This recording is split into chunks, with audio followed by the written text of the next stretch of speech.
Would you rather be the funniest or the smartest person in the room? Starting with me? Yes. I think I'd rather be the funniest. And do tell why. Well, there's that saying that goes, you never want to be the smartest person in the room. So that being said, and even then, that's a great question. I feel like there's nothing funnier than the truth. And you have to be pretty smart to know the truth. So I feel like in being funny, a great level of intelligence will already be kind of bestowed upon you. However it is that you define however great it is. Pero it sounds as though, coño, it brings me back to a kind of Billy Joel. I'd rather laugh with the sinners than cry with the saints. You know, Sure. maybe, but Yeah. on the first one, slap me. I'll give you a nice little.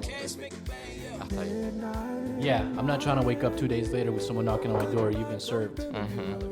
Cameras everywhere. She called me a pussy. Yeah, but has it ever happened? When you get a little choke going on, and then she's like, "Do it harder." And you're like, "Whoa, we're good right here, dude. How about that?" We're good. And on that note, ladies Jesus Christ, why don't you tell me you start filming, bro? and gentlemen, how are ya doing? That's why he didn't tell you, because I need to cause a little surprise. You know, you need to make a grand introduction. You know, you need to walk on the set one way or another, ladies and gentlemen. And I am so very ecstatic to have a full house in this motherfucker today. Can we just give it a round of applause just for us today, for Merry Christmas, for a brand new year, for all that good stuff. Oh, so beautiful. Ladies and gentlemen. Thanks, Diego. Doesn't sound like a fucking clap, dude. No, it sounds like Diego having sex. That's what it sounds like. We're gonna need to show the GoPro and on there. that A little bit note- slower. I'm not that fast. We'll get you up to speed. She was in no danger to fall off that balcony then. Ladies and Yo, that was fast, dude. all right. Ladies and gentlemen, how you doing? It's your motherfucking boy, Gamero, the Pharaoh, the poor man's Robert De Niro. And I am also very ecstatic to be here again on another beautiful Sunday here at midnight in Miami Studios, in case you don't know where it is that we bring you this here magic. And every Sunday, or really for you, every Thursday, you know, we have a new story, a new guest, a new climax, if you will. You know what I'm talking about. Ladies and gentlemen, to my right-hand side, you have a man whom you've met many times before. And normally you see him with a Hawaiian shirt on, you know, those beautiful garments. But today, the man is celebrating a phenomenal Dolphins win last night. Correct me if I'm wrong. We have Emmy in his house. There we go. We won by 1 point, but we won, so. We won. That's all that matters. Ladies and gentlemen, behind the scenes, you know what I'm talking about? Let's say you have a night, a date night. You're right? And you need to get right for said date night. Who you gonna hit up? Ladies and gentlemen, you're gonna hit up Diego Miami Barber. You know what I'm talking about? The Sweeney Todd of Doral. You know what I'm talking about? Show him that luscious beard of yours. Hell yeah, for all those balcony lovers, baby. I had to trim it down. It was a little unruly. A little There you go. unruly.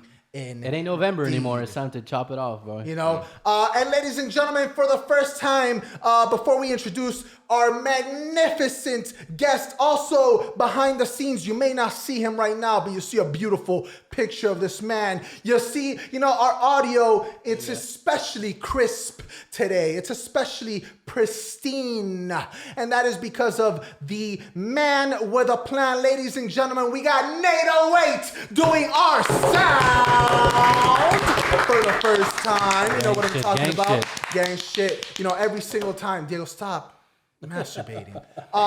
Every single time, you know, we try to up the ante in Midnight in Miami. And today is no exception. Ladies and gentlemen, to my left-hand side, we have a performer. You know what I'm talking about? This man has worked on his craft. This man has worked on his craft for years. This man has put the work. This man has put the sweat. This man has put the tears. All right? This man has done the work. You know what I'm talking about? The man to my left-hand side, I've known for a very long time, a very good friend of mine. really, there's very few words that you can come up with when it comes to describing a man whose talent is that of colossal proportions. You know what I'm talking about? This man will sing you a song. He'll serenade you. All right, this man will make you fall in love with the angelic vocals that he bestows upon your ears. Ladies and gentlemen, to my left-hand side, we got Marco Barrios in his house. What's going on, Marco? Hey, thank you for having me. Oh, thank you for coming. Oh, always. And for that wonderful introduction. Really I appreciate try. Marquito, as some like to refer to you as, how you been, brother? First off, let's start with the obvious, worldwide pandemic. Right. How you living? How has it affected you personally? Baby, how has it affected me personally? Well, we actually got COVID back in July, if I'm not mistaken. So I live with my family, including my grandma, and the 5 of us, including the cat. But the cat, fortunately, did not get COVID. Thank God. Oh, thank God. Because honestly, when Wasn't you said there the a cat, while that- put the chair down a little bit. Yeah. When the cat, that's really, I heard that animals were immune for a while. There was a and then while where they were saying cats maybe were able, or was it dogs, something like that, right? They were able to So pass did you it by. did you pass it actually along, did right? you actually get your cat tested? No, we did not. Apparently, good. they don't have those tests available to the public. Bro, what's just with yet. this damn animal racism? Bro, this discrimination. Honestly, it's Bro. just like, it's all a business. But How was your personal experience with COVID? Was it debilitating? Debilitating. There you go. Or was it, did it feel like another flu? right. I have a difficult time defining what the flu is, so maybe you guys can enlighten me. However, it doesn't feel right to say that it was fun, because it definitely wasn't. When is it ever fun to get sick? Of course. What it was, however, it was bearable. It was sustainable. In Spanish, se lo aguantabas. And why so? Because of the fact that I was in the company of family, and we all stuck with this together. And it's not as though we all got sick at the same time. It was kind of like an overlapping kind of thing. Right. So it was one family member, and then they had it for 3 weeks, but then their last 2 weeks were the beginning of my first week or so. So some were there to take care for you, and then others were clearly bedridden. And just, we would all go outside into the patio and take sun together. We would all, if we all lost taste of food, we did that together. And it never. That's beautiful. Yeah. Is that something that you went through? You lost a taste? Yeah. Oh, that sounds fucking Did you? horrible. Was it also smell? Yeah. Actually, my sister has been the one that's been hit the worst with it. Like, her sense of smell hasn't fully come back Since July? God. since July, man. Holy shit. Yeah, dude. So like, Wow. But what about taste? taste? No, we all got that back pretty much. Mind you, some people will tell you that, and I mean, there's no way, as far as I know, of gauging how much you taste and or smell. So I know I got mine back, but I don't know how much I got it back. But I've been enjoying my foods and meals and life pretty much. And life, and that's the big thing right now. Enjoying life. Marco, what do you think of where we're heading as far as closing everything down, not closing everything down? As someone who's actually had it, do you think that the precautions are overreactions, or do you think they're warranted? When you hear of the cases of people and of suffering greatly because of this virus, mind you though, I'm aware when I say that out loud that they seem to be the exception, because more and more every day I hear of people around me, at least, that, oh, I got it, did you get it too? And it's becoming it's becoming demystified, if that's a way of putting it. When the coronavirus was a bigger thing, there was a bigger sense of urgency around it, because you didn't know what it was. But now it's becoming a little bit more commonplace. Corona's here to stay. It's not going anywhere. Right. It's like a rap album, bro. Exactly. It's just like, measles or any other kind of big thing that, now we just know how to either live with it or treat it. But to answer your question, I think it's a mix. This all brings me back a little bit to Jurassic Park. Life finds a way. So I think that I love sure. movie references. Jurassic Park. Love movie I references. said yes, and then I was like, wait, what were we talking about? What the hell does this have to do with that? Well, it's just that, I mean, not to put it kind of crudely, but people aren't going to stop. Yeah, life has to go on. Life has to go on. People are still going to want to see each other. People are still going to want to, I don't know, get together for a drink, get to know each other. People are still going to want to date. Right, Which is right. mad weird. It's been mad weird this year. It's like you can't even meet a Tinder date or anything like that. Because, I don't know. It's like you have that unspoken, right? Yeah, it is a weird situation for sure. Marco, how would you describe your sound to someone who's never heard it? My sound. Well, I think right off the bat, I don't think it goes with my body. Last night when I... That's right too. Well, last night when I was performing, I started right off the very beginning, and there was a family like a few feet away from me, and maybe that's not within Corona, but whatever. I saw the gentleman like turn around immediately, and he was like, "Wait a second, like." Your sound doesn't go with your body. And I'm like, okay, I get that. And that's great. It's just like, let's keep the surprises coming. They're like, oh, it's like Miami's Bublé. And so that's He had just made that reference, before you had even come in. Diego, you lack common sense. Just move it when he's not talking. But okay, continue. I said again, when he's not talking. Marco, I guess again, so Michael Bublé, what made you really... I guess, accept your sound and how different it is to your body type. Were there any maybe choir coaches or vocal coaches who tried to steer you in another direction as far as your sound? No, I don't think so. I think fortunately all of the coaches that I've had, teachers, instructors, they've been, and I think it's part of being a good teacher is that they hear what you are. And I think it's kind of relatable to acting. And I think it goes back to, for example, Madruga, which is... Big shout out, Madruga. Big shout out to Reagan Madruga. as Round well? of applause. Oh, yeah. Big Reagan alumni, baby. Oh, Big baby. Reagan alumni. Bison all the way. Reagan alumni. Dude, we go the way back. And Madruga would tell me, like, I don't know, when we were acting and kind of defining, like, what it is to act. And I always thought, like, it's about bringing... yourself into the character, but it's not really. It's kind of like just using whatever skill sets that you have, which happen to be in the body of Marco, into the character you're trying to portray.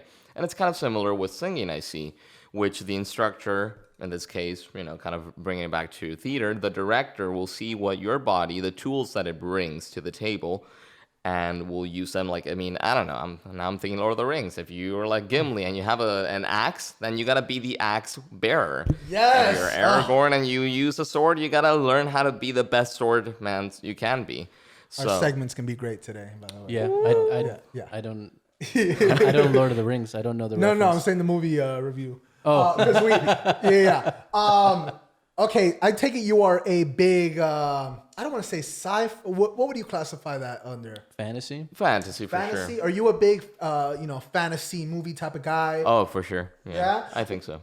Where, I guess, what are some of your favorite, what are the tales? What are the official names of when you have a, maybe journey or Series? Sagas? no, saga could be a nice word. Fandom. Or there you go. What are some of your favorite fandoms? Sure. Middle Earth, so Lord of the Rings for sure. With that, The Hobbit. The Star Hobbits were pretty cool. Yeah, The Hobbits were pretty cool. Yeah, there's a love-and-hate relationship with them, but we're there. Star Wars, Amen. Harry Potter. Harry Potter. Yeah, drifting a little bit away from. Don't. Dude, Don't. I recently watched the whole thing through because they released them on HBO. Okay, Probably, cool. a month ago maybe? Okay. And it turns out I had not seen the majority of them. Apparently, I had only seen 3 of them, and there's like 8 of them. Mm-hmm. Oh, And, what? Wait, what do you mean?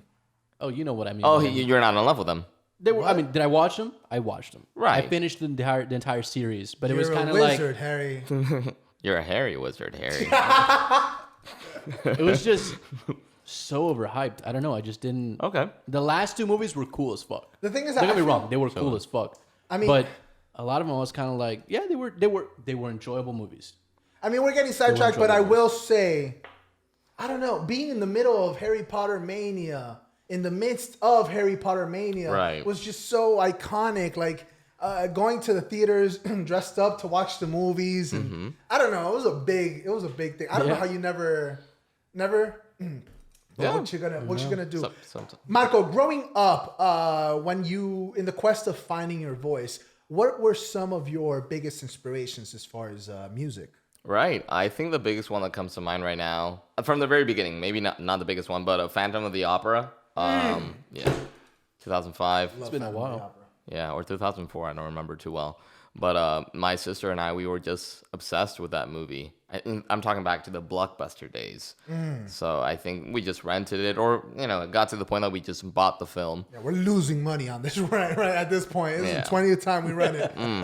Exactly. Really, my sister's like, "What the hell? We We already bought this movie 3 times over at this point. Shit. But yeah, just watching that over and over again really like cemented. And I would say that, when I was asked in school, maybe 3rd or 4th grade, like, what's your favorite genre? I would say opera, because it was Phantom of the Opera, but no, that's musical theater. But they're closely related. They are. Opera singers get so heated if you, what's your favorite opera? Phantom of the Opera, bro. They want to slap you. Like, exactly. Come on, cállate. Pero it's just like, no, you don't know what you're doing. Pero besides that, I've always been surrounded in one way, shape, or form by music. My parents have been in choirs from before we came here to the States, in Venezuela, in university, or in their own places of employment. So once we got here, it was only a matter of a few months till they joined another choir group through church. Cool. So it's just constantly being surrounded by them, learning the songs, even in Christmas. And so I found out the opera, church, and yeah, I think those were the biggest two. And then just throughout, once you join middle school, either an after school musical production. I remember we did Hairspray, and I don't know what else. Hairspray, didn't they make a movie about that? They did the make Travolta one, right? Yes, that one. That one was pretty good, actually. Yeah, fun Weird time. to see Travolta do his Weird. thing. Yeah. What are your 2 cents on musical to theater adaptations? Musical? Do you mean to film? To film adaptations, Okay. excuse me. Yeah.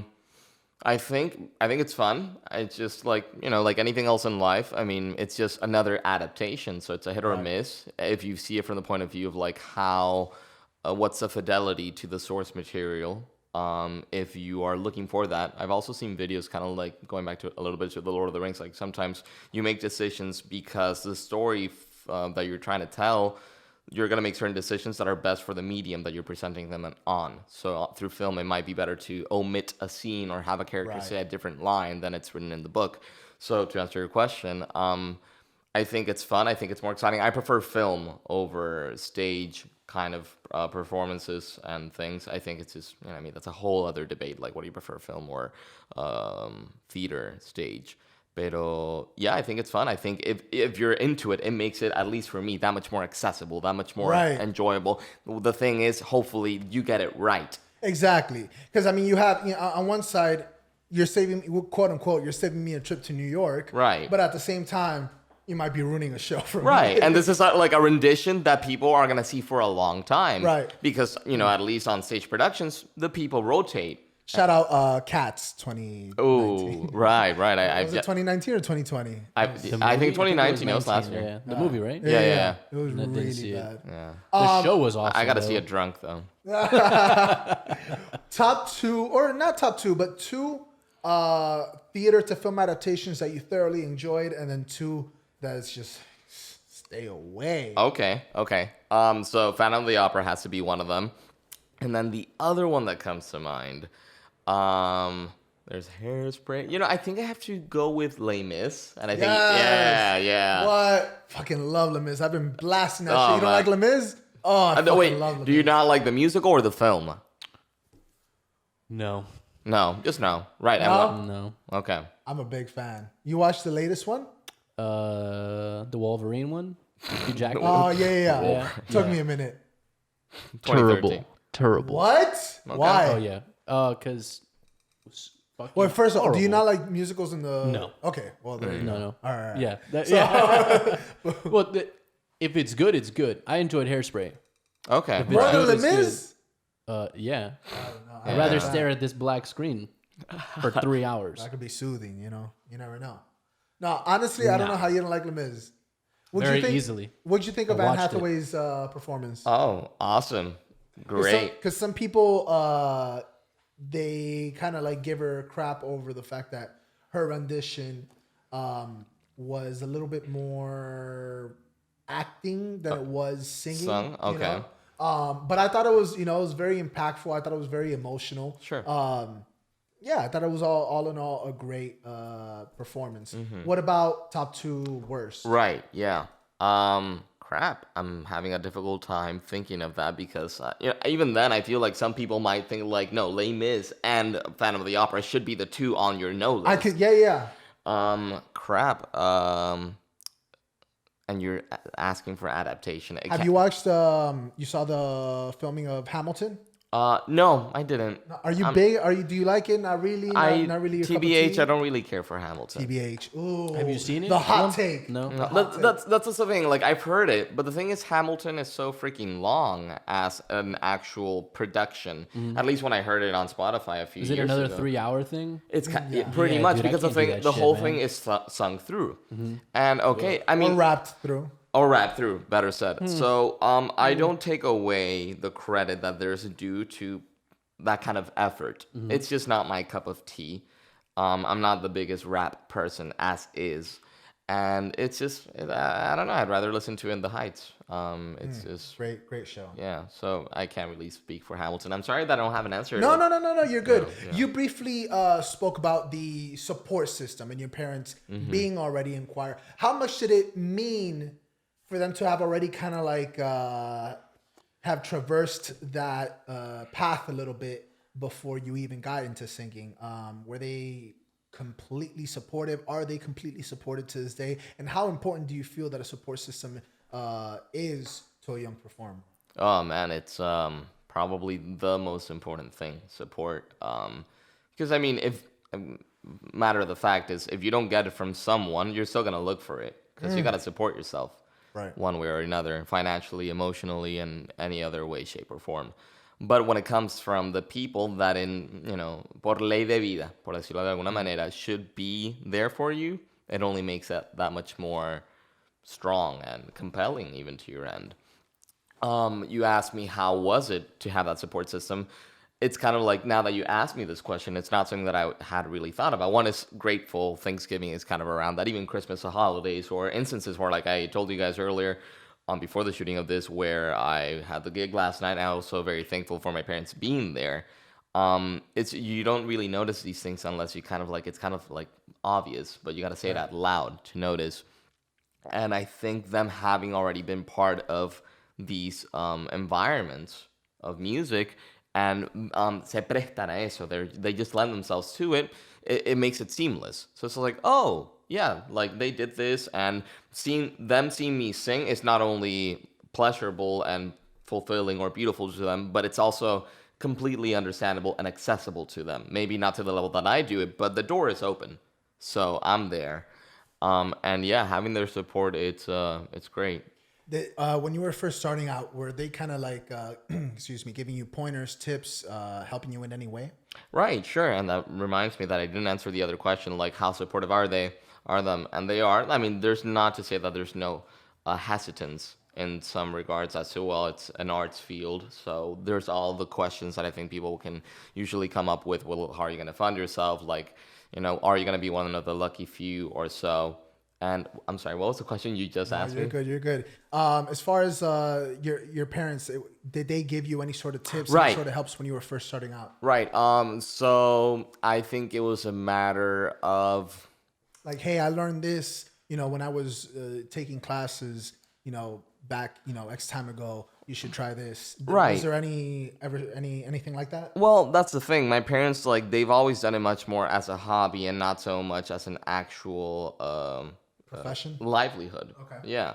So the pointers that they could give me out, they came much more from, I suppose, a business place, a practical kind of point of view, which is also necessary. Very in this. Definitely. Very 100, important. So it was a matter of like, how do you present yourself? Do you have business cards? I mean, kind of obvious things, but also just like, you should propose this kind of idea. And like maybe I shouldn't be saying this too out loud, but offer a free gig. Like, hey, Right. I'll present myself just so you can have a taste of me, and if you Right. like it, then we'll see where we take it from there. You like the honey, you can get the jar. You know? Exactly, but I'll put it there empty. You don't fill it up today, pero ahí vamos. And so yeah, those were the kind of pointers that they gave out, and yeah, just kind of all just being there, as in like if you have any questions, we're here to talk to you, even if we don't know what the hell we're saying. But they kind of had an idea, or like they recognized where they should stop. Right. You briefly mentioned, being one of the lucky few, which in itself is such a, loaded sentence because it's so true. It's so honest. We as performers or actors, singers, whatever capacity of a performer that you are, you have to have a big dream, and you have to be extremely ambitious. How do you center yourself? How are you able to constantly get back to the grind, constantly get back on stage in pursuit of that dream?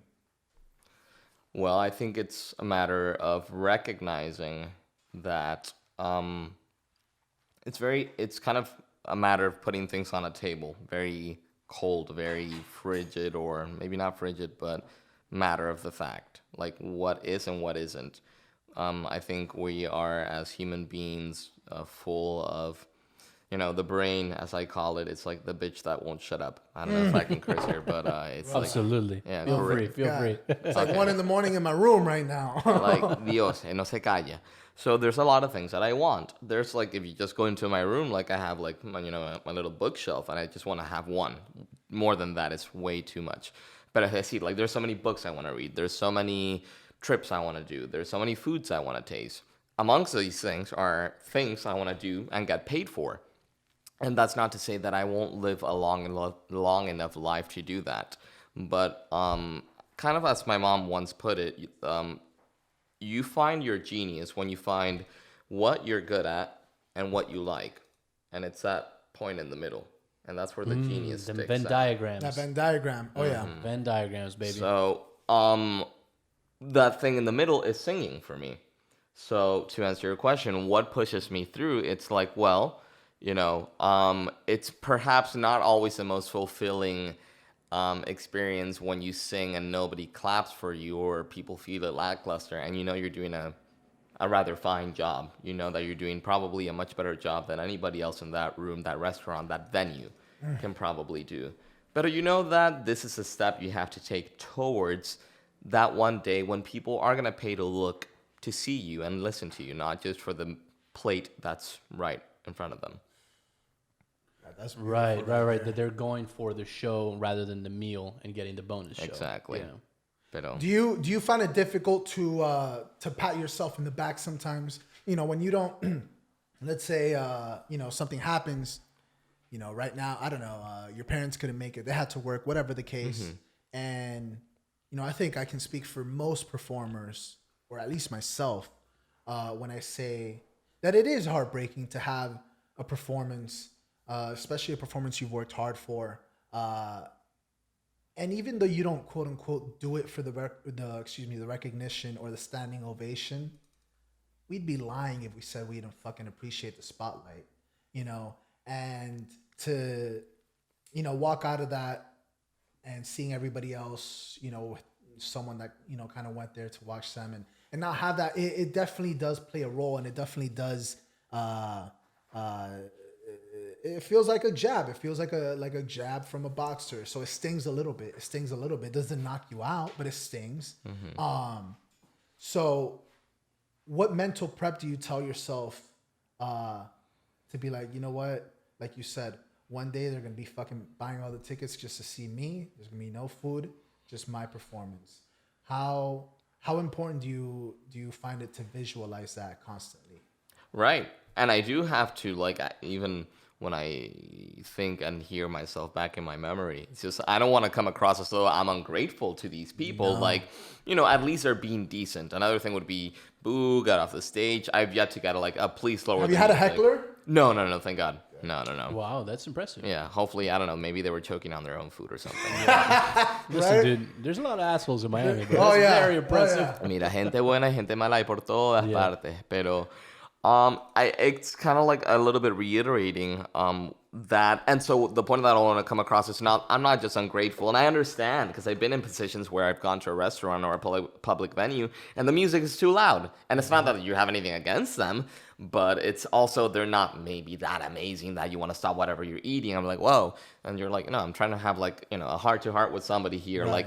Like I brought my daughter along to talk to her about something, and I can't do it because there's somebody singing Jason Mraz really poorly. Right, that's not why we went. Exactly. So I understand that, and this is something that I'm grateful for learning throughout the experience.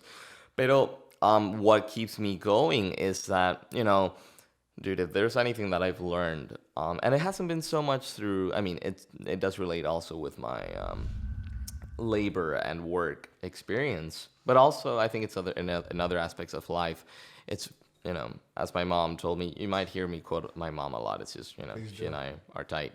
Pero el que no tiene derecho a equivocarse, I hope this is bilingual as well, or we have a good bilingual demographic. Oh, yeah, for sure. El que no tiene derecho en equivocarse es el que no hizo nada.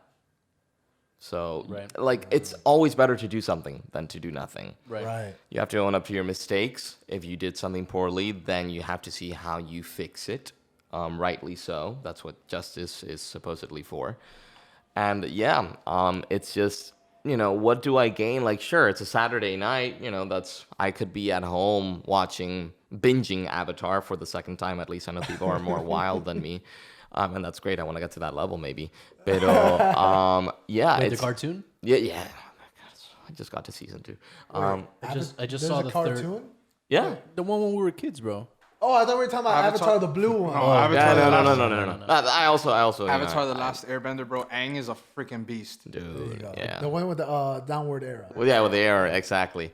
Pero it's just you have. It's upsetting that you're not. That's his description. I know, Yeah. but let's leave it there. You can actually. You don't like Les Mis, all right? I don't even know what Yeah. this is. Dude. This is America, sir. Okay, leave the French in Because France. Aang is Thank you very super much. American. Thank you very much. Aang is super American. Yo, Thank you very much. Aang saves the world, bro. Yeah. Spoiler And I'm part of the alert. world. Spoiler So- alert. Yeah. Pero que te contaba, it's always better to do something. Like if there's something like, and it's not just like, man, I overthink way too much. Like I said, this bitch doesn't shut up. Yeah. But you gotta make a decision because your life will go by in front of you. Preaching to the choir over here. Yeah. Yeah, so, we spoke about that a couple episodes ago. Yeah. Yeah.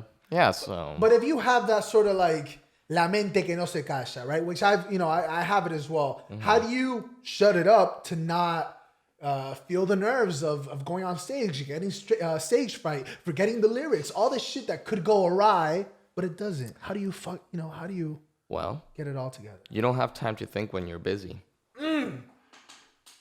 Or at least your thinking is that much more focused on whatever is at hand, whatever is urgent. I think of like Eisenhower's quadrant matrix of important and urgent, important but not urgent, or important or urgent and not important and not urgent. Maybe sometimes, I know at least I found myself sometimes a little bit too much in that thinking, focusing my thinking on the urgent, the not urgent and not important, or it might seem urgent, but it's not really important. Te tienes que ir a lo que es importante and urgent. And it's about finding balance. And I'm getting way too broad here. Pero what pushes me through is just like, don't give your, like, dude, time is such a precious, that's the most valuable thing we have besides youth and health. Right. So it's just a matter of like, I've already eaten a little bit too much shit. My teeth have already gotten a little bit too much yellow because of that. So, mientras que, and even then, like at 25 years old, I think like, damn, I'm way too fucking old. Like, we still got a ways to go. Yeah, we still got a ways to go. However, I could get on 107th right now and somebody could run me over. True. Like we are in Miami, driving recklessly, I think it becomes a part of the Miami idiosincrasia or identity. Yes. So. I tried. Yeah. Pero, so how do you push through? Bueno, it's a little bit of a mix, a balance of all the things that I said, pero you gotta do something. You gotta do something. Ladies and gentlemen, you gotta do something. If you're not doing anything, what you doing? Like what you doing? What you doing? Exactly. Because then other people will do something and then you're gonna regret not having done something. Open up a little bit. Dale. A ver, para allá. No, acá. Ay, más cerca, me gusta. There you go, exactly. There you go. Rico. No, wait. This No. All right. No, it's Wanna- like, Diego, his lefts are his rights and his rights are his lefts, But that's Diego. What you gonna do, Diego? Let me ask you something. Since you're over here a train of conducting people. How do you keep pushing yourself? How do you push it for Let's say you have a slow day at the shop. You had 2 cuts. You're like, fuck. I'm not gonna make it. But boom, the next 3 days you got fucking 8 cuts booked on the same day. How do you keep it grinding? How do you keep it going? Keep that enthusiasm there. Focus on the bigger picture. And obviously, you will have your slow days. That comes with everything. But if you really do have like a route of where you're going to, or like an idea, or I guess a goal, you could say. Nothing. If you're determined enough, nothing is gonna defer you from it. You feel me? And like at least for me, you've seen it. There's days where, like, not last week, the week before last, on Monday I only cut one person up, and then Tuesday I was booked, Wednesday I was booked, Thursday I was booked, Friday I was booked, Monday again of the week after I was booked. And it was just like that Monday. Of course, the thought was like, yo, people are supposed to be like slamming my phone right now, and I'm not. Why am I gonna stress out about something I personally have no control over? You got. Well, I always say there's a fine line between not stressing about something you have no control over and trying to be proactive about it. There's a very fine line because you can drive yourself crazy over something you can't do. You can't do anything about, but at the same time you can feel guilty about not doing anything about it. 100%. But that's when you do go out of your way and talk to strangers. Like that Monday, I was at Pollo, and I talking to a random guy, and I was just like, "Yo, who's your barber?"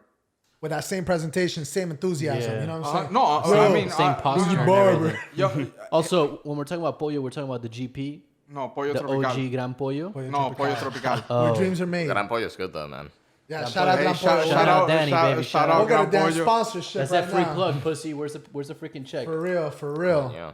But yeah, man, it's like that same day I was just like, all right, I had no clients today, so I have to go. That means I have to go out and Sí, buscarlos tú mismo. Y te la tenés que buscar. That's beautiful, ladies That's a and shirt gentlemen. right there. Marco, talk to us about your process when it comes to auditioning. When you're looking for a new gig, maybe whether it is that you are only singing or doing a theatrical production. What is your preparation for an audition or some sort of, I guess, if a restaurant wants to see you, they kind of want to try you out for a night. Do they have some sort of job interview? Is it also? I was about to ask that. Is it like an audition, or or is they're it an like, audition? we'll try you out for one night? Do they actually make you sing in front of them, or do you just send over a tape? What happens for you personally? Right.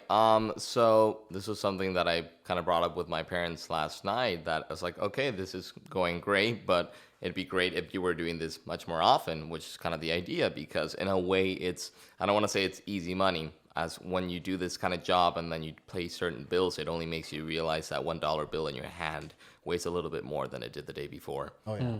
So that being said, to answer your question, at least where I'm performing right now, it was kind of not a miracle, but it was easy. How so? Well, I called and I offered, hey, I can sing this tonight if you want me to. You don't have to pay me. It's just so you can get an idea of what it's like.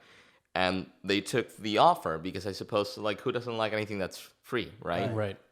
But however, I haven't, at least that was way back earlier this year in January or February. And mind you, that's where I'm performing now. That's where you were last night. Yeah. Disculpen. Chévere, gracias. So right, that's where I was, that's where I've been performing for the past 3 Saturdays now. And so I've been emailing other places as well, or calling them over the phone, but it hasn't been quite as easy.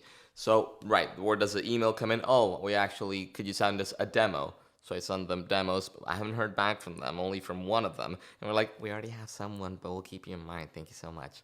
And that's sweet, pero, life. Yeah, I'm so hungry. I still got things to do. So hay que moverse. So it's kind of like what I mentioned a little earlier, that my parents, what they offered me was more practical advice. That's kind of like the kind of thing that I'm implementing right now. Because when it comes to preparing myself for if not an audition for the interview that's associated with a gigging musician at a public venue, all you really have to do is show up and play the music that you're good at. Do you have a excuse me? Do you have a already repertoire that you're already prepared with? Do you take requests? How does that look like? I take requests if there's Wi-Fi because I ain't using my data. Hell yeah, shit ain't free. Exactly. Ya tú sabes. And my MacBook just doesn't have the data. Pero, like the cellular data thing. Pero, yeah, I do requests, again, if there's Wi-Fi. Pero no me vuelvo loco. Like, if I don't know the song and it's just like, I'm kind of at the, what's the word? At the mercy of the internet. If I don't find the key that my voice feels comfortable in, I can't, it's not going to come out well. Unless people are drunk enough and then they don't care. It's like, bueno, ahí like, Right. estamos jodiendo. Right. Pero, yeah, the preparation for this kind of process, it's really the selling aspect. It's like, am I going to be the kind of thing that will provide a good ambiance to this environment? Because again, at least I can't really answer the question of like, am I auditioning for any productions or anything? Because I really haven't, and it's not something that I'm looking to do. I'm not discarding it, but it's not where I see myself. Kind of like what Diego mentioned in the bigger picture. I would rather be kind of like, I don't know, Chris Evans, for example. He's already got big name recognition. And I'm sorry, but it's undeniable that big name recognition gets you a place in stage productions because they attract money. What? Daniel Radcliffe right out of Harry Potter. Exactly. Rosencrantz and Guildenstern.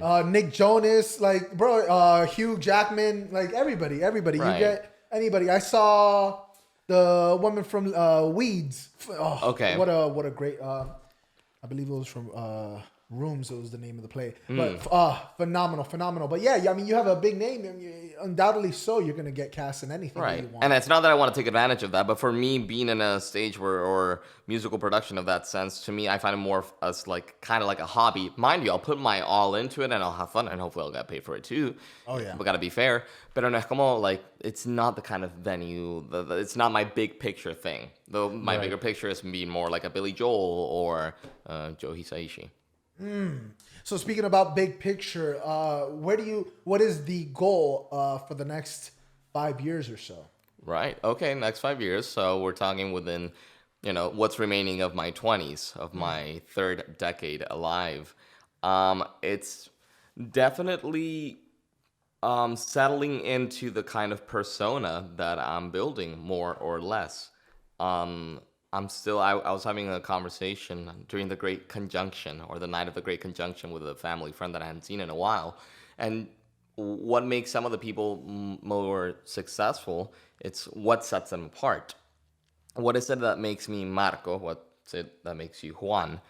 And so what is it that makes me me? Sure, I have, thank God, like a gift of an instrument with a timbre that makes me sound like Sinatra or Bublé, Dean Martin, these kind of crooners, to put it in a way. But within 2020, this year that's been written of so much, and what's left of the 2020s, bueno, bastante que tenemos por delante. I think for the next 5 years, it's going to be a matter of defining, mind you, it's not about that I'm going to change who I am as a person, but it's about being confident and accepting and embracing and celebrating. This is, again, kind of going with that whole Lord of the Rings thing. This is my weapon, and this is what I'm good with. Right. Not that I can't use anything else, but course. this, like, conchale, like, if you see me in a poster, this is it.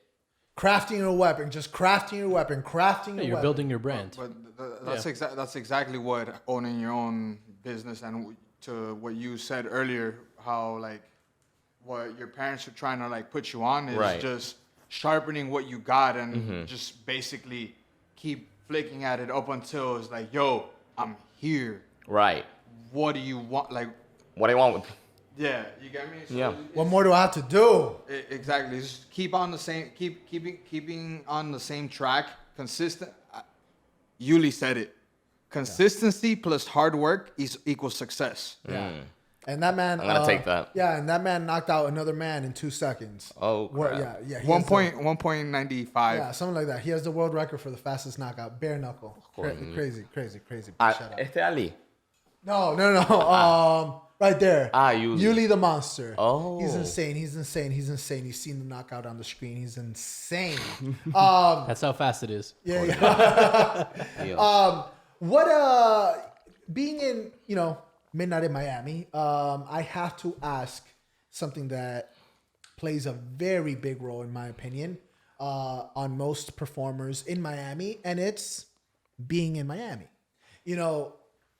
We are not known as the city who supports our performers the most. We're not a Chicago, we're not a New York, we're not a Los Angeles in that sense. Does that take away from your experience, your grind, your hustle of pursuing the dream in La Sabuesera, if you will? I think, I don't know what comes to mind to say. It's a little bit on the contrary in that I think, mind you, I love this city. I consider it my city to the capacity that I know it. Pero siento como que si, I don't know. Just for example, my sister, we call it being on tour because she moved out from her home here in Miami. She went to New York, then she went to LA, then she came back here, then she moved back to New York. Hasn't gone yet. Oh no, she hasn't lived yet in Chicago, so she hasn't done the big trinity. No, but she's definitely gone on tour. She definitely went on tour. But she's back here. And mind you, yes, there's things that go into play, whether it be your mental health or where you are in life and that sort of thing. But I think as though in a way, shape, or form, the place doesn't matter. Mind you, it does when, I don't know, if you need something extremely specific or you need to meet somebody, coño, por cosas de la vida, they have their office in LA and they just can't fly out to you. Then fine, I guess you fly out to LA or New York. But it's not really where you are physically, but where you are mentally.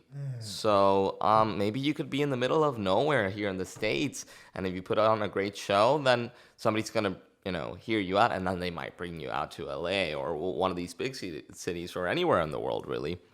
But being here in Miami, how does that affect me as being an artist?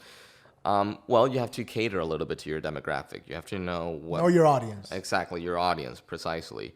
But I think Miami, and I've spoken about this before, at least with other people, it's just, I don't feel like, it's what you're saying. I mean, maybe, I don't know, I'm not as knowledgeable as how it's not so, it doesn't pay back its artists as much as other cities or even other countries. I don't think it's that much part of the culture. Because here we're not really used to I saw a musical at the Adrian Arts Center, but that's not a real, adequate, venue from which to view theatrical productions because you're all the way up there and Especially not local art. You won't see local art there. Right. Exactly. Like in New York, every weekend you find a local play. Yeah. Every weekend, Friday, Saturday, Sunday, Thursday too. And you'll also find it packed. Right. Just, So here, being an artist in Miami, how does that push this whole thing? Coño, I think at least it depends. Miami, you have a huge Hispanic demographic audience. I'm Hispanic, and I enjoy a lot of the things that it has to offer, so I find it fun. Is it maybe what I want to be known for? Perhaps not. I do want people to know I speak Spanish, that I'm very proud of my Hispanic roots. Y todo ese cuento. Pero drop some Spanish in there. Por favor. Pero sí, I think as far as growing as an artist here in Miami, how that affects me, I think, so why did I bring up my sister? It's just I don't know that I want to throw myself into the melting pot that is New York or LA just yet. I think, and even then with the advent of the internet and COVID and the pandemic, Correct. It's pushed a bit more what it is to work from home. Right. What it is publishing things, or if not, maybe that's not the right word, but putting things up on YouTube or just online. I mean, making business Marketing off of yourself. Exactly, off Instagram, social media. Mind you, I have to work at this much more myself, but why put so much expense into moving and flights and lodging anywhere else in the world when I can just do it right here? I have my team right here. So yes, Miami, I think the point that I want to make across, I think Miami is growing.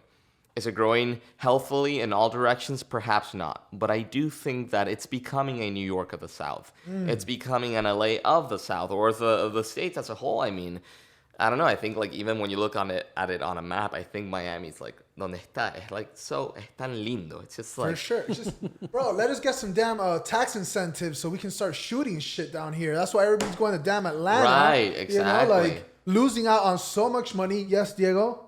I love this city. Thank you.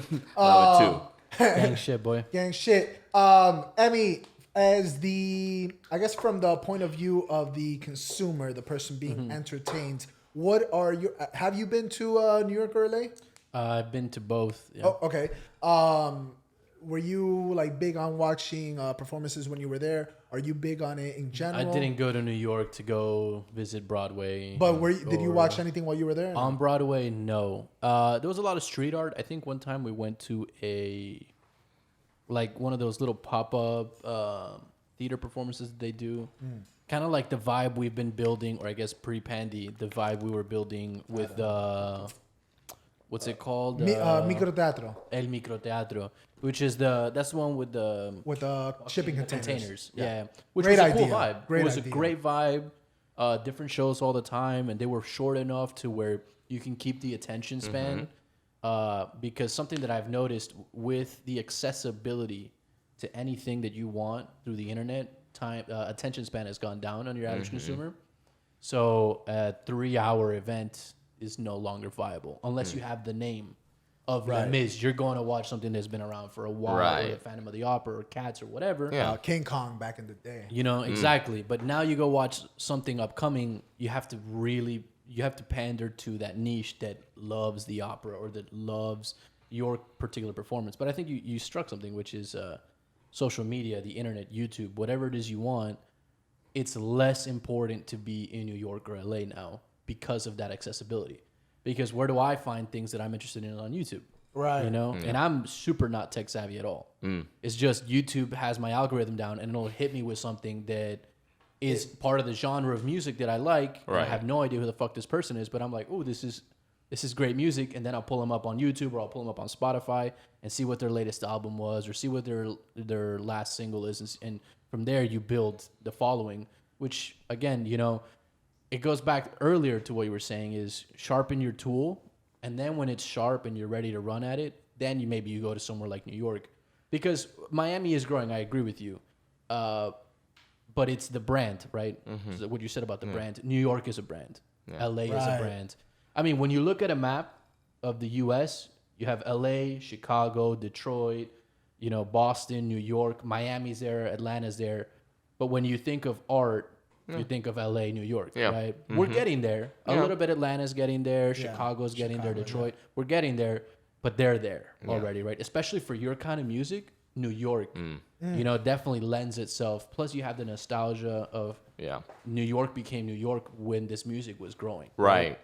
But dude, I mean, social media is the move, man. I definitely agree.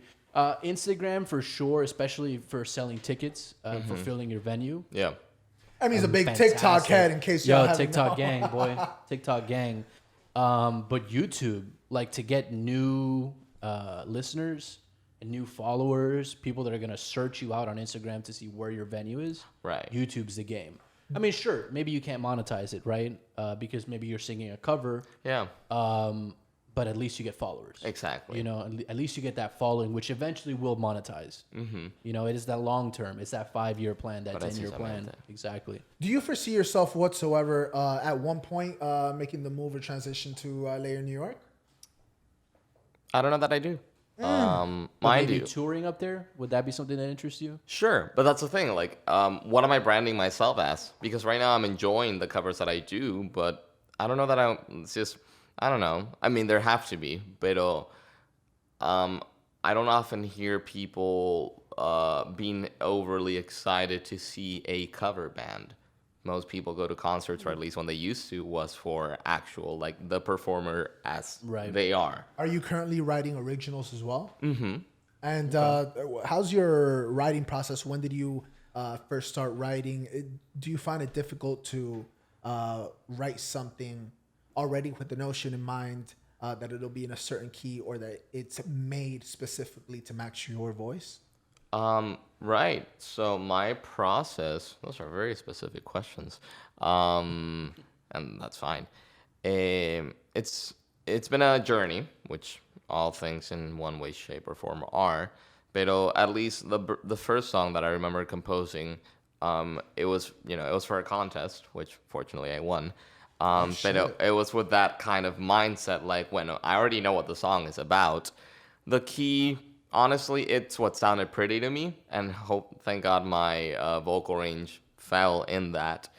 And my process has it had always been doing 2-in-1, as in like I would compose the music and write the lyrics at the same time. I would literally sing the words as I thought would come out nice to me.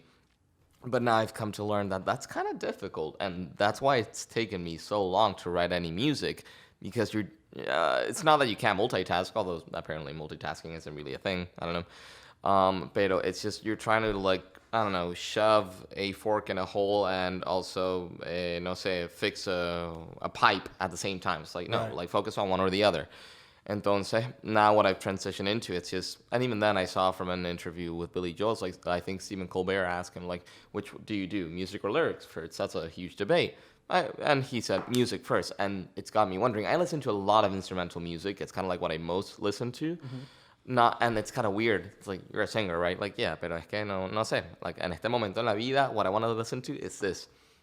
And it's because, and I was kind of having this conversation with my mom yesterday. It's just that the lyrics. I mean, I don't know. Have you guys ever heard a song in another language? You have no idea what it is, what they're saying, but you like the song. Yeah. Is it the voice is an instrument? Right. Is what people don't realize. Exactly. Yeah. It's just another instrument. Exactamente. Yeah. So the lyrics, in one way, shape, or form, they're kind of secondary, or they don't really matter, because, like you said, the voice is an instrument. So that's doing, in part, its job as far as making a sound, sounding pretty, being in tune, doing the harmony, having its place in the harmony. So, oh God, come back to the theme, man. Entonces, right, I go back to the music. The music, like, maybe it doesn't really matter. And even then, there's another book, maybe you guys would enjoy it. It's about editing. Okay. It's called In the Blink of an Eye. I don't remember right now the name of the author. And I loved his way of putting things into how it goes into editing a shot of a movie or anything. And there's a rule of 6. And within these 6 rules, he puts in a percentage for how much anything should matter. So the first thing that matters, I think, I don't know if it's 51% or so, is feeling. So what is it that you feel from this shot, from this scene? And then comes story, emotion. I think that's actually emotion, story. Then you get into the more technical things, which is like actual cut, continuity, y cosas así. And I think it applies to music as well. So lyrics kind of come second or third, important, pero no es la música. It's like, how do you walk away after hearing a song? How do you feel from that? So that's where my energy has to be focused in at first. Because maybe I'm very eloquent with my words, but if my melody doesn't make sense for shit, doesn't match, yeah, then like nobody's gonna really want to listen to you. Right. Then we're like, maybe you should just stick to poetry. Déjalo ahí. Pero or being a songwriter. Exactamente. So déjalo hasta ahí. Pero no, for me it's just music first, then lyrics. I tried that out recently, and I think it's going well, because once you have the music, you have the foundation of the building. Now you just got to make sure you build it well. Do you ever get hit with writer's block? For sure. Yeah. It kind of goes back a little bit to the overthinking aspect of life. And I feel like when, again, it's weird, as in, at least the songs that I've written, it's to someone, pero again, I might, alongside my mom, I quote Billy a lot, or I take a lot of inspiration from him. And it's that he goes along and says, like, sure, these songs might be dedicated to someone else, but they're really for me. And I think we have to be a little bit more selfish. And I don't want people to take it the wrong way, but it's just like, que bien eres tú if you're not well yourself. Right. Like, how can I serve you if I'm not, like, well myself? Right. So I think that when it comes to other people, there's so much you want to say to them. Right. There needs to be a level of gratification there. There's no... if we're friends, I don't want to ever just have one conversation with you and that's it for the next 5 years. Like, it's something that I want to keep up on a continual basis.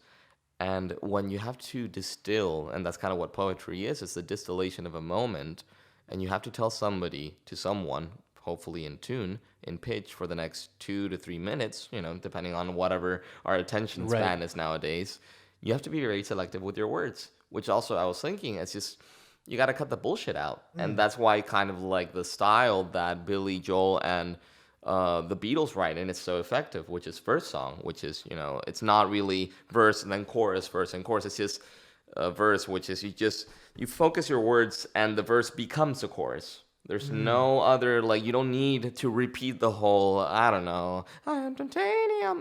That might be wrong, a wrong example.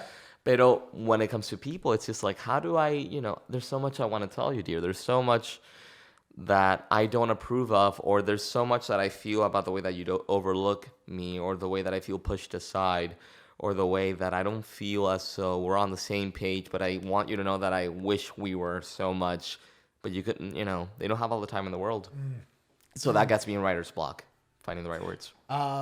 Marco, we would actually be absolutely honored if we got the chance to witness greatness today, and hear you perform for us, if you'd be so kind. Well, I mean, guys, please hold the applause. Well, please.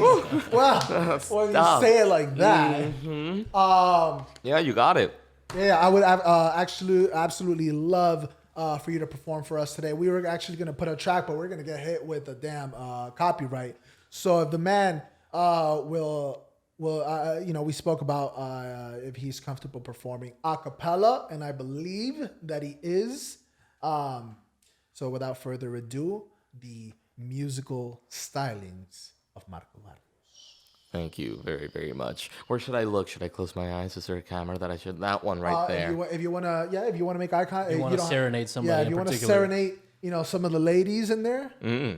Bueno, dale. I mean, I'm about serenading all the people. There you go. Okay. Serenade anybody, Dale, listo. Ajá. Aquí estamos arreglando algo. Aquí testing 1, 2, 3. Do I sound you're good fine? to go. You're good to go. You sound magnificent. Wonderful. Dale.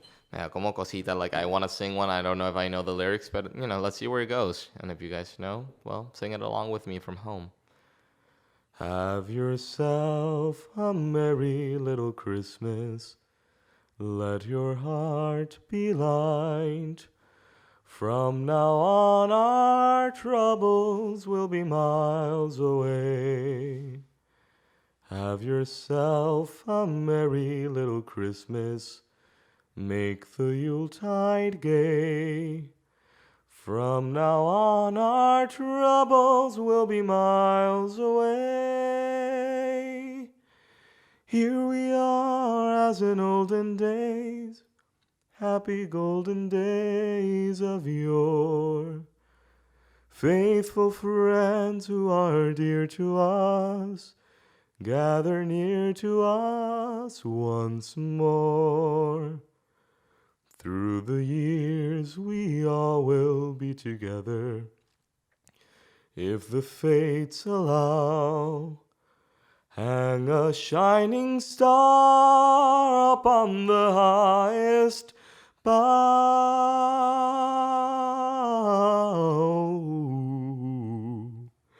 and have yourself a merry little Christmas now. Wow, ladies and gentlemen, oh my God, I'm getting flustered over here. Oh, stop the it. Man with a plan. Oh my God, what a performance. Emmy, can you please? That was awesome. That's part of the Christmas music that we had put earlier. It fit perfect. It was perfect. I loved it. It was awesome. Thank you. It's definitely that vibe, that vibe that Bublé tries to emulate, that I'm going to include you in my show, because now it's a performance like, yeah, look how cool this shit is. But that's a very, it's a very not inclusive thing. Like, I'm singing to you kind of a vibe. Mm-hmm. Very cool, dude. Thank you. Good. I loved it. I know I did my little improv there that might not hit No. people. That was remarkable. Thank you. Can we please give it up for the musical stylings of Marco Barrios again. Thank you What so a much, you guys. performance. Gracias, en serio. Thank you. Diego, I know you were back there. You know, you were getting in your feelings. You were thinking about women. You know, in your past life. You know, what was going on through your brain? He's like, I'm not gonna say her name, bro. Nah. It was funny in my head. Yeah. Don't worry about it. I'll talk. Yeah, but you have a I'll mic, say so it. it can be funny for everyone else too. Right. Just trying to get the camera right. Right. I appreciate that. Thank you. You know, Thank he's you. just trying to get your good side right. You know. Yeah, I felt the connection with him. You felt like you were singing to him. Yeah. You were serenading me. You were singing to him. That's beautiful. I pretty much was. I was just like trying to. And Diego was just like, yeah, give it to me. Like, Come on. let me have the Merry Christmas. He's like, Diego's like, you're gonna be a star, kid. I'm your baby Jesus. Yes. That's absolutely beautiful.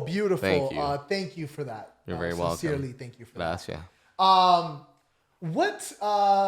What role does style play when it comes to a performer, and especially when it comes to a performer like you? You know, you seeing your videos, and you know, the ladies and gentlemen, you've seen them on the podcast. You see the videos on the screen. You know, you got the bow tie, you got the whole get up. How'd you find your style? Was it a process? Did you always immediately go for that sort of, you know, the bow tie, or did you have a journey? You know, was it at some point you looked like Protozoa from Xenon Girl of the 21st Century? Shout out. You know, so, tell us a little bit about your fashion sense. Well, I think my sister will be a testament to this, as in she's been a great influence on me. And she told me the other way, it seems like you're the one that actually cares about what they look like, you know, nowadays. And I thought that's a sentence that I never would have imagined would have been related to me or I'd be put in that context, but it's true. I think even what we choose to wear as clothing, we're making a statement, we're speaking.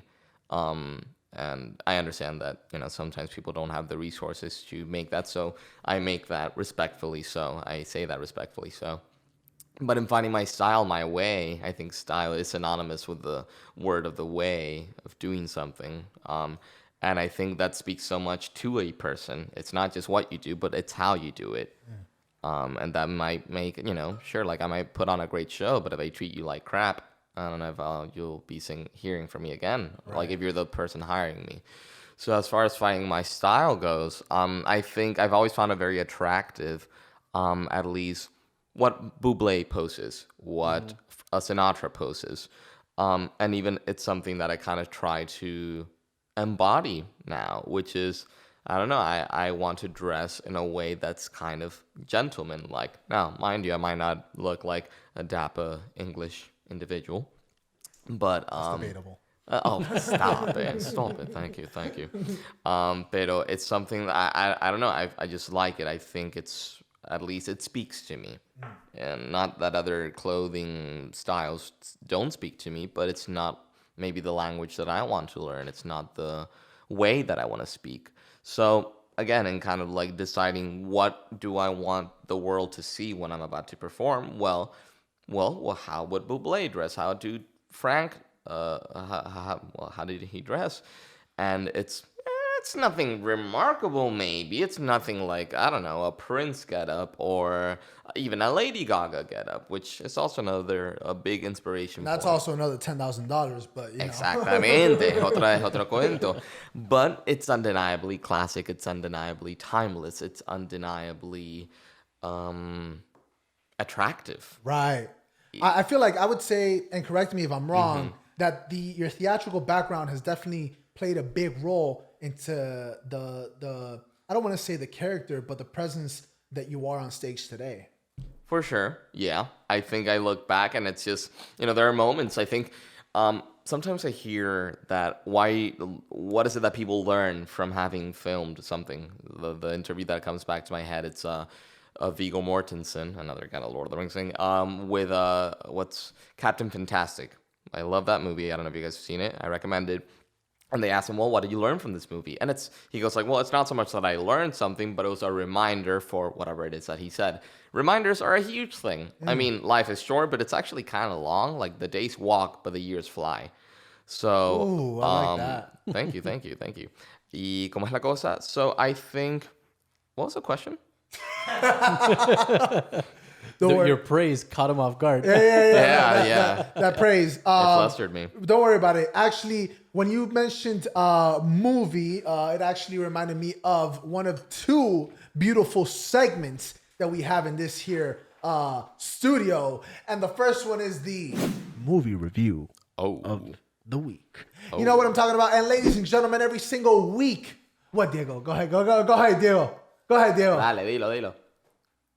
I did the wrong one. All right, no, I mean, what else is new, right? It looks like he's eating when he Are does you the eating movie noodles? thing. What is this, bro? He's taking down that ramen. Bro, for real. Ladies and gentlemen, every single week we have two segments, and one of those is the movie review of the week. And in the segment, we actually ask our lovely guest, whomever that may be, what is a form of media, whether it be television, movie, whatever it may be, hopefully some sort of visual media, that has inspired you, that has you coming back to it. You know, it could be an old film, new film, whatever it may be, just something that you wholeheartedly feel that our listeners need to stop whatever it is they're doing and go watch. So are we talking about the medium, or is it something that I'm particularly enjoying and enjoying? Whatever it is that you're enjoying, something that you need to recommend, again, whether it be a TV, movie, whatever it is, just something that, you know, ideally would have 5 out of 5 stars. Yeah, I know we touched a little bit on it earlier, but Avatar, The Last Ooh, Airbender. and why so? I think that Avatar, God, it speaks to that fantasy nerd in me. I mean, and I was thinking about it last night. It's just, as a little kid, I was fascinated with, I don't know, the existence of the 4 big colors which are in a way. Unless, I don't know, I don't want to get too, like, you know... in the comment section, actually. Exactly. Pero, conchale, like, there's something, I don't know what you call this grouping of the 4 colors, red, blue, green, and yellow. The primary colors? Right, but I think I haven't... I know there's, like, yeah. Sorry. So, whatever. I really enjoy, like, Yeah, it's red, blue, yellow. No, it's Nino would know. Nino would know. Nino's like, ugh, Yeah, these it's the 4 idiots. elements. Honestly. It's the 4 elements. It's the RBY is the yeah. 3 primary colors. There you go. Well, thank you for the lesson, boys. I don't Pero... know what the fuck you were talking about. The 4 elements is what. Oh yeah, We're that's talking what he about was primary saying. colors. Yeah, Diego. but that's what he was saying. He was trying to get to Well, like the avatar. Right, Yeah, yes. like fire, water, Earth and wind. air and wind, Oh, yeah. and Yes, fire. air and wind. Correct. Air and wind. Yeah. Fuck you. Hey, air and wind. No, I That's said it. I'm the dumbass. But yeah, no. So there's a part of me that's always been like fascinated with, I don't know, as a little kid, just the existence of those 4 colors, and just like, I don't know, even like, I don't know if you guys remember Disney Channel, how they used to have their Olympic games. Oh my So they had the God. red team, the blue team. Yes. I don't know. It's just that thing kind of drives me crazy. God, those Olympics. I don't remember that at all. They get my heart just going. Yeah, man. You know what I'm talking about, Yes. baby. Yes, bro. The fucking it was iconic. They literally Yeah. had every single character from Disney Yeah, Channel like from the shows the over movies. here doing like the Spartan race or whatever. Yeah, Really? yeah, dude. Yeah, they haven't done it in a while, I think. Yeah. Pero, This was back when Miley Cyrus was Hannah Montana. oh, yeah. Back during those I don't remember crossovers. that at all, man. Well, YouTube it. Pero nah, so that's kind of a silly, trivial point to make out. But what else do I like about it? All right, so the fantasy elements, I think it's just awesome to see people like bend these kind of, or not bend, manipulate these things. It's just, again, it speaks to like the things that we wish maybe, I don't know, I wish I could fly. I wish I could bend freaking fire, be a modern Prometheus. I just, that's why, the media's the fiction are so beautiful, because we can express things that we wish we could do here. And mind you, hopefully there will be a story, something that you learn from it that will justify, well, why are you making people shoot at fire? Well, it's because you got to be careful not to burn yourself, Right. to put it in short story. But why Avatar?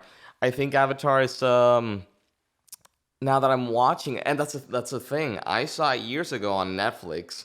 And not even when I was still running. I started watching it when it came out, but then, it's like, at least with me, you don't watch it one Saturday and that's it. I'm not watching it anymore because you lose track and whatever.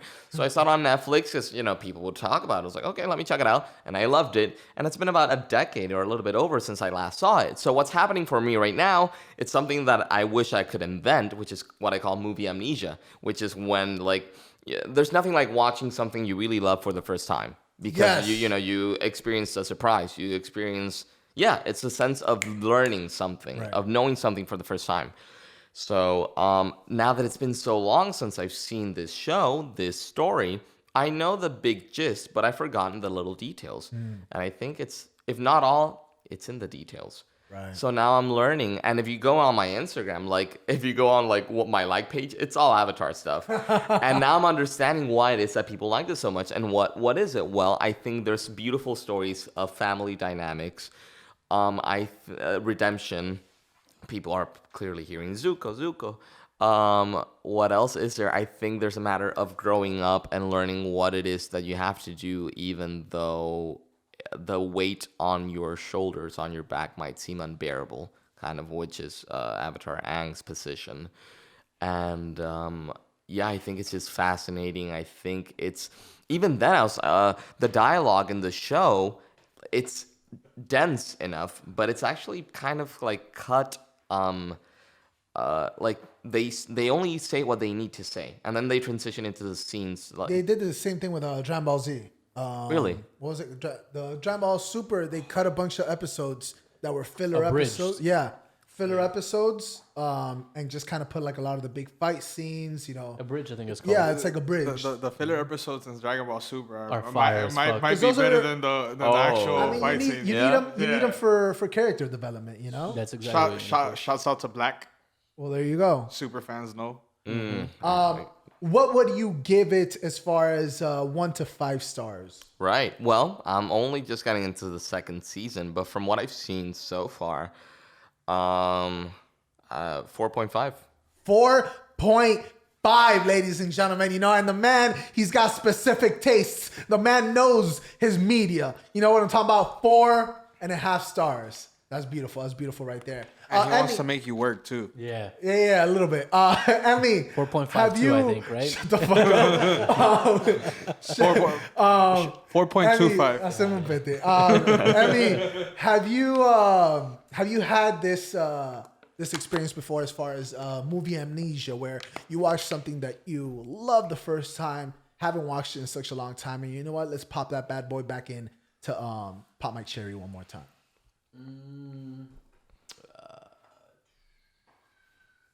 I mean, the thing is, the amnesia part is definitely for the details, right? Because you remember... you remember how it ended. Well, yeah, exactly. You remember the main points of the plot. You remember the characters and their more defining scenes and all that. But then, of course, it's the details, right? I never finished the Avatar show, so I just finished it. And to do so, it's only 3 chapters, so I rewatched the first 2. And yeah, I remember who each one of them are, and I remember their defining character traits, which obviously you see them play out in scenes, so you remember those scenes. But that might be an hour and a half of a 7-hour run of 2 seasons, right? So those other 6 and 5.5 hours, it's like, whoa, dude, I don't remember any of this bullshit. I don't remember metal was a thing that we had to worry about. There's a lot of things that fall into play where you're like, when the fuck was any of this a thing, right? Right. There was a chick that was exploding shit with her mind. I was combustion. yeah, exactly. I was like, what the fuck is? I don't remember any of this bullshit, right? So a lot of that stuff was super cool. And then I ran into the 3rd season. And I was like, I've never seen this shit, because that's when it got wild. Yeah. How many seasons are there? 3. And then there's It's not another that show long. that follows. It's really not that long. That combustion chick is actually in the Legend of Korra. Right, but there's a dude, right? It Yes, was a dude that was in in the first Avatar, one. yeah. That's what it was. Yeah. Are you big into the anime thing? No, but I want to be. Dragon Ball, baby. Yeah, I'm that's not a big big into, one. Not big into anime, but actually, Dragon Ball was another one. Yeah? I resaw Dragon Ball Z, and there's a lot of shit. There's a lot of filler episodes for sure that they're silly, but there's a lot of parts where you're like, oh, that's right, dude. He When did Goku do this. drives a car. He did exactly. There's a lot of scenes where you're like, this is fucking hilarious, or this was awesome. I don't remember him doing when he walks out with Gohan and they're super saiyaned up, nothing's going on. Everyone's like, what the fuck is going on? Yeah. I didn't remember that happened. I was like, this is fucking dope. Or for a second I forgot that Goku drove a cloud. I like Nimbus. Exactly. Yeah, Nimbus. yeah, Yeah, like so when Nimbus appeared in Dragon Ball Super, I was like, oh, That's Also, that was a with the hilarious throat sound. gurgle, with the Yeah, throat that was a gurgle and hilarious everything. sound. Yeah. Love the gurgle. That was cute. Don't. What? Yeah, he wants to do it. All again. right. What would you say as far as I wanted to ask, when you're already getting to the point of you're already being hired, you're already going out and getting your own jobs, you're performing essentially. Do you still go back to a vocal coach to, I guess, tweak up the vocals, to constantly teach you? Are you a student of life, as they say, or do you get to a point as a professional singer, a professional performer, where you're quote unquote wasting money going to a private class? No, I think if you ever think you're done learning, you're clearly in the wrong school. You're clearly in the wrong state of mind. And even then, yesterday, again, this whole gigging thing has been an experience, a learning experience for me. So maybe you would go in, maybe I went in thinking, well, I'm going to learn about how to sing. But it's not just that. It's learning how to oh man, that coffee. It's about... Shout out Diego, bro. Goddamn gastritis, No, pero está rico. It's just building up. Pero it's about learning how to make a scene. And I don't mean like actually like, oh my God, like no. I'm literally speaking as to, it's about learning how do you get somebody to tap their foot to the music that you're singing, but they're enjoying their conversation and they don't know exactly why they're having that good a time. Mind you, they're going to know because it's the music, because they're tapping their foot. Pero again, you're giving them the space, like, have your talk, but you know that you like the music in the background. So that's one of the things that I've been learning, and that's not something that people are there's no voice instructor that's gonna run you through that. Maybe there will be a really good one. I'm not saying that mine they're not good because they haven't taught me that. But then going into the more technical aspect of it, I have to learn how to make my voice last for 3 hours. Because sure, I know what my style is, but because in the venue that I'm kind of setting myself up for, people are going to want different requests. So last night, a huge amount of people that are around our age came up more than usual. And sure, they can appreciate a Sinatra, New York. I was asked to sing that last night. Pero yo sé que ellos también, they like things that are a bit more contemporary, at least with 2020, early 21st century. But that doesn't mean that my instrument always goes up that range. So they're requesting like WAP over here? Like what? Oh man, eso es lo que faltaba. Pero no, not quite. But and that's the thing. I'm also not the kind of musician that like, I'm not there to take requests, but I'll take them. But it's not something like, I don't have a billboard saying like I take requests. Right. It's just like, if I say like, bueno, si tienen una, avísenme. Or somebody will come up like, by the way, do you know this one? Like, dale. And again, if I have Wi-Fi, look it up and we're good to go. But in realizing, well, I have people of like this age range, I should probably sing something that they might like, something that will get the crowds together. So I put Hey Jude. Nice. And even my dad, he was like, bro, that song is not for you. Like, I love it and stuff, but the key that the YouTube video happened to be in was a little too high for me, and I was already tired vocally. So going a little bit back to what you're saying, you can't go wrong with a teacher helping you refine the tools that will help you last not only 3 hours, but 4 or 5, however long your gig is. So, yeah, I mean, I haven't seen a vocal teacher in a while. COVID has been a huge thing. And they're doing a lot of online coaching right now, which honestly, I mean, me personally, you can't teach me how to sing via Zoom. Come on. I don't know. Well, you're the pro here. What are your 2 cents on that? Right. I can't speak much because I haven't really experienced it, but I mean, I know what a crappy FaceTime call is. Yeah. I know what a crappy audio too. Crappy audio. I know what a crappy Zoom meeting is. And that's not to say even if you have the best interest in the world, that's the thing. I think the risk that you run with not being there is that the instrument isn't just whatever you hear. It's the lips. It's the throat. It's even your posture, how you stand up, how you breathe. And I'm sorry, it's just like, I don't know, like, I mean, maybe if the person had enough space or a mirror, but I'm not sold on that. And it's maybe a little bit advantageous of me, but because I already got COVID, I have a little bit of less fear in meeting with other people. I'm aware that there's a new strain, that people get it twice, but again, life finds a way. Right. And sometimes this way of life finding a way, it's just not fearing COVID, of not fearing what's going to be in the way. If the person wants to take precautions and they want me to take precautions, I'll do that, pero I'm not sold on doing online lessons. Even I started taking piano lessons again this year, and my teacher was like, yeah, no, like, we're not doing Zoom. Like, we have to do it in person. And I've enjoyed it. Like, it's what education should be. Right. 100%. 100%. Ladies and gentlemen, every single week, like I said, we have 2 segments. Count them, 2. 1, 2. You know, and the second segment is actually the quest for the truth.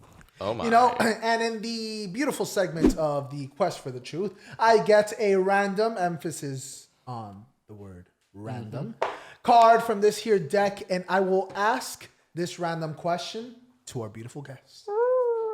How exciting. It's anything but random, though. Okay. I mean, look at this. This is ridiculous. All right. At this Now, point, listen, stop with the damn corruption. All right. Ladies and gentlemen, and I would love for everybody to answer this here.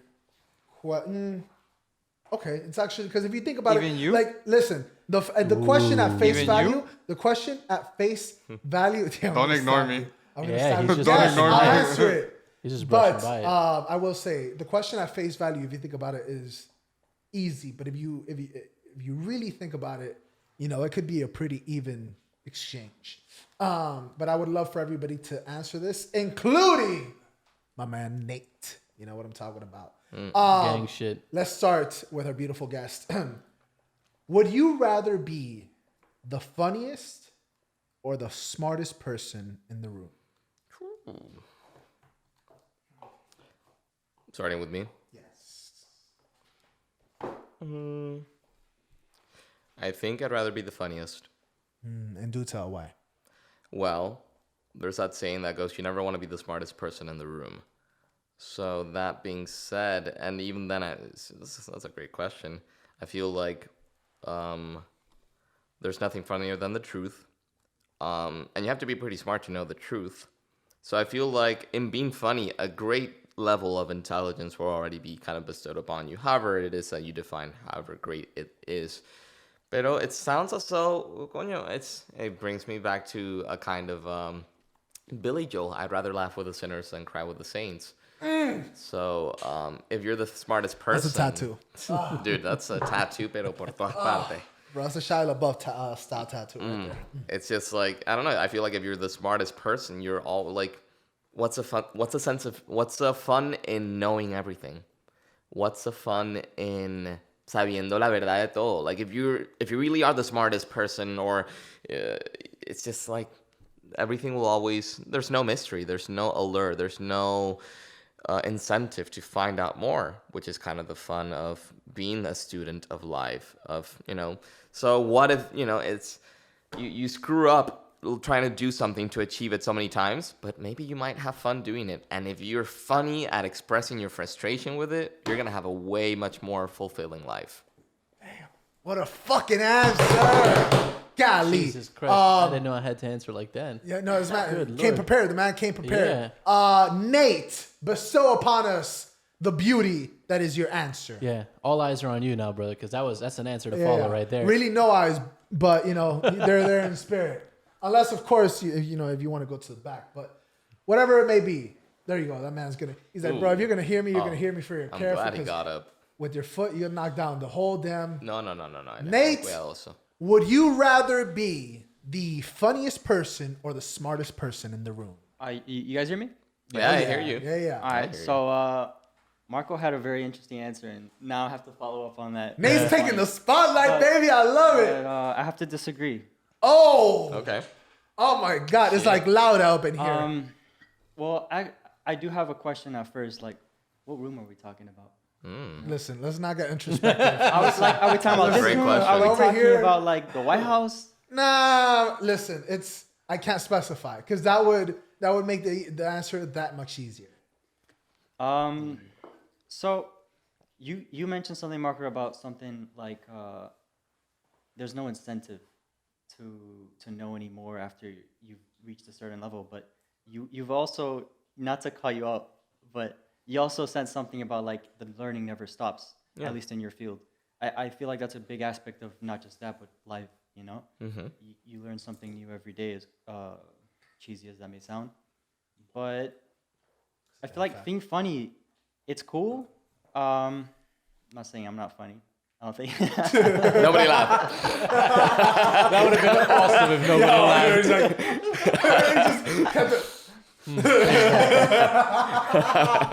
My bad, Diego. Shut the fuck up. You know you did that. What was I getting at? But yeah, I mean, sometimes the funny guy isn't really the happy guy. You know? Yeah. Jesus, we're getting fucking deep with these, huh? Oh, Lord. God, these answers, I fucking love them. They're making the Instagram videos that much easier. Oh, I love Like it. a lot of times, the hype man is the guy that just goes home and like just hides his depression from everybody. You know what I mean? Not that that's always the case, Shout out but Diego. oh boy. Hey, shout out Diego for those fresh cuts. Yeah, but not on your arm, bro. We're talking about the hair. not those We're talking cuts, about Deja Diego. corta, eh? Not the, those about the hair, cuts. bro. This is attention. This is it. Yeah, I hear it. Ugh. But yeah, it's pretty much my answer. Like, I feel like there's always something to learn. I've always been a very curious person. I feel like I always need to learn more about everything. That I feel like I'm the type of person that has an addictive personality. So I feel like once I get really interested in something, as much as I might figure out or learn about it, I feel like there's never really, I never know everything about it. So You're never satisfied? there you go. There you go. Sounds like all of my exes. But, That was good. big shout out, big shout out. So you're going smarter over funny? Yeah. All right. Emmy, By by the way, great answer. Yeah, that was a Great great answer. answer. Thank Yeah. you. Great answer. Yeah, also bullshit, dude. Okay? I'm not calling bullshit on you. I'm just saying that's fucked up, right? Because he hit me with a fucking good one, and I didn't want to follow that. Now you gave me this shit, and that's kind of fucked up. Right? Now you it's got not the gonna pros be and there. cons of each one, so you can. Yeah, like, yeah, but we're not balance them out gonna. yourself. It's not gonna be close to either of those, right? Fucking bull. Throwing Diego should bombs, answer first. throwing This bombs. motherfucker. You want to swap with me, Diego? I want him to answer first. I would take funny over smartest. Just because I've been in a situation where I've had to be the smartest person in the room, and it's very obnoxious. Especially when you're trying to have a conversation. You're right. It depends on what room, right? But just very broadly speaking, if you're the smartest person in the room, usually means that they don't know the answers. But as crude as it may sound, they may be ignorant to the point where they don't know the answer. So then you look like the idiot, or you look like the one that's correcting everybody. I hate being in that situation. Also, not being the smartest person in the room, for me personally, is always more entertaining. Because we all know that I lack the intellect you do. Therefore, I get to learn from you. No matter what happens, I'm gonna learn something, and I get to entertain you, right? And I'm pretty good at entertaining people, so I get to play on my strength, and I come out with something to gain from not being the smartest person in the room. I'll never say I'm the funniest person in the room, because as a friend of mine told me, I'm not funny. I'm just entertaining. Which I appreciate that. It also hurt my feelings So very many deeply. tattoos. It hurt my feelings. Dude, I can't see your face anymore. Shit. But yeah, also I've found through the experiences I've been given in life, or put myself in rather, the whole ignorance is bliss thing is awesome, right? Living a life in humor is a lot more fun of a life. Because the more I know, the more I realize I don't know, and the more stressful it is to be put in a situation where there's something that needs to be done, but nothing can be done because you just don't have the means to do anything about it. So I'd rather be ignorant in that sense. I'll learn enough to be able to entertain a conversation, but there's a point where I start finding that it just becomes detrimental to myself. Like I'm just gonna live a life stressing over how can we fix this, or how can I do something about that, or how can we solve this issue when I can't do anything about it. It's a global issue. I can't solve poverty. I can't solve famine. So I rather just be laughing about. But you can't Bullshit, solve it, but you you know? can contribute to the solution. I can, and I try for sure. I try, but I don't have the means or the status to fulfill the need that I probably build myself, which is also an issue for myself, that I build myself that I should be. So I'd rather just laugh at bullshit, you know, Diego tripping over the camera. I'd rather do that shit. Yeah. And we get plenty of that. So. You guys bullies, guys. No, what? That's the damn like. Diego's honestly the bully here if you think about it, bro. He is, bro. He really Look at is. him. He's He leaning really against the is. wall, mean mugging us. You seen this shit, Bro, What I happens had- when the cameras turn off? That's when shit happens. Bro, I had a he pulls head- his belt out and starts fucking attacking. He does. people, I had bro. a head full of luscious hair. I said, all right, let me get a haircut. He shaved my head without me knowing. That's a damn With bro. nair. With nair. With nair. And now we're Wait here. there. With nair. Juan, you were born bald. That's a damn lie. Most babies are born bald. Thank you, but thanks. You know, so counter that argument. You know, Diego, enlighten us with your answer. It goes back to why I love what I do, which is cutting hair. Being able to change somebody's energy through laughter. I mean that's dope. That's why I applaud comedians because I mean, as we all know, somebody said, I think he said that usually they're the ones that go back home and like are all sad and lonely and whatnot, and it's just like, damn, you might feel some type of way, but having the power to change someone else's feeling or the way their energy, I think that's amazing. I would rather be funny than smart, because if you're smarter than everybody, that seems so much stress.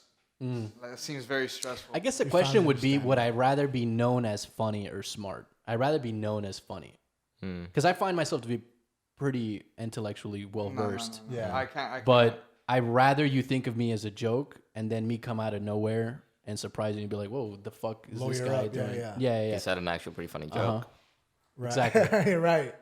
I just feel bad for Nathan. Like, you were like cornering him with like a Lancia You Nico with like the you smart see? answer. He's fucking bullying you. Yeah. We need to I'm show this telling GoPro because I'm you were just in telling the bro. corner We have there, the bro. footage, Diego. I mean, I tried to move the mic a little closer, but Oh my god. Yeah. Yeah. He's like, bro, okay, touch the man. mic, I'll Let fuck it you out. up. Yeah. God damn, Diego, you have anger issues. We've talked about them. ¿Y tú, Juan? See, you put me on the spot. Yeah, 'cause he's He really almost, good he at almost avoiding got it. away with Yeah. it. He almost got away with I it. almost got Yeah. away with it. He's really good at avoiding these questions. Okay. I will actually have to say, you asked what room I'm in. My question isn't what room I'm in. My question is how old I am in the room, because that plays a far drastically more important role for me. And in the situation that I think of, it's more in a room setting of, if I were 27 or 28, whatever, shout out January 8. And I'm in a room and there's producers or whatever the case. Yeah, let me be the funniest person in the room, because producers don't want to work with someone that's going to tell them what to do. You're the actor. You're the glue that keeps the aura and the magic of filmmaking alive. Let the techies worry about all the bullshit, but your job there is to be una buena onda. Now I'm, 75, 80. I'm already the producer's role. I'm already thinking big picture. I'm already thinking, what's this film gonna make? I don't give a shit about the performances. I just care about the numbers. Let me be the smartest person, because I'll make the most money, and in turn, that'll somehow, the age-old equation that money somehow equates a stress-free life, and a stress-free life will equate happiness, or you'll have more time to pursue what you want to love, then sure. But at this stage in my life, easily the funniest person, just because you have more chances of being liked by people that have accepted the fact that if they hire you, if they sign this piece of paper, they're going to see you every day for 6 months. And you don't want to see someone every day for 6 months that tells you what you're doing wrong. That's just me. That's what I take from that.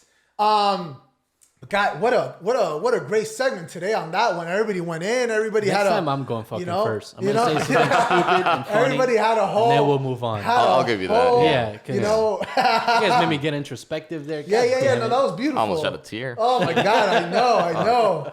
Fuck. Marco, where can the people who clamor for your talent or talents, where can they exactly? You know, sounds like the Whisper song from the East Side Boys. Yin Yang. There you go. Oh yeah, for I love sure. that. Yeah.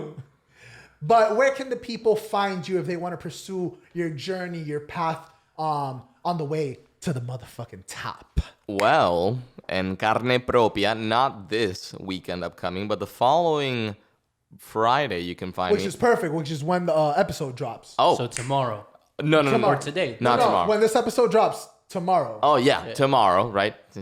Nod and smile, smile and wait, boys. So I actually have to look it up. Maybe if I look Those it up on my fucking phone right penguins are now. hilarious. Let's see. You can find me at Café Toraldo here on 107th and 41st singing on. Let's see, not this Friday, obviously the first, but on the 8th. On the 8th of January, probably from 7 to 10 I feel like p.m. there's something on the 8th. It's probably unimportant and Super non-meaningful at important. all. Oh, Super right. important. You guys just said it. It's somebody B-Day. Happens the 8th? I'm Yeah. gonna hit you. We're gonna fight. I think it's That's daylight what's gonna savings or happen some there. shit like that. I don't know. Okay. How think so. dare you? It's nothing too important. Oh, nah. You know what? I hope the Dolphins lose. Damn. This fucking guy. know?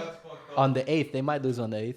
Yeah, sounds like a good day to They lose. also wouldn't play on the Not 8th. for me. Oof. Pero besides that, mostly on Instagram. You follow me, the arroba at minstrel Marco. You see it on the screen, ladies and gentlemen. You see it on the screen. Wherever it Please give them a follow. You know, it's in there somewhere. Okay.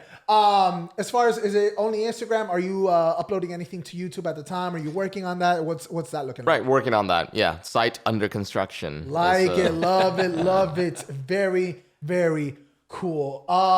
Ladies and gentlemen, what an episode of colossal proportions we have had today. You know, you had Diego with 72 malfunctions, so appreciate that. Big shout out to that. Every 3 seconds, hey Marco, look over here. So I was, lovely. That's beautiful. you. We had Nate in the back, for the first time. Give him a little Gang word. shot. Let him know what's good. Let him know what's good, Nate. Say what's good to the people. What's good, people? Oh, I love it. You gotta love it. You gotta love it. We had Emmy back on set last week. You saw Yuli the monster come through, the man of the 2-second man, and that's not an ejaculation joke. That's a knockout joke. And Yeah, Emmy, the 2-second man's here today, boys. yeah. That's the real Ladies, 2-second man. ladies. Oh, that's Because he somebody's said gonna call boys. you He's back. like, oh, boys. And I was like, Listen, get you know, it, yo. It's 2021. It's 2020. What? It's 2021, actually, at this point. Pretty basically. much. Pretty much. And we had, of course, the star of the show, Marco Barrios. Thank you so much. Thank you. This has been nothing but fun. Thank you. We cannot wait to have you come on the set again, as well as your sister. I know she's a phenomenal artist. You can find her on Instagram at brunch at Nino's. Boom! You see it on the There screen you as go. well. You see it on the screen as well, and hopefully she will be on the studio as well, joining us soon, so we can have an episode to talk about her art and just phenomenal artist. And hopefully you'll be here in the studio just hanging out as well. Yeah.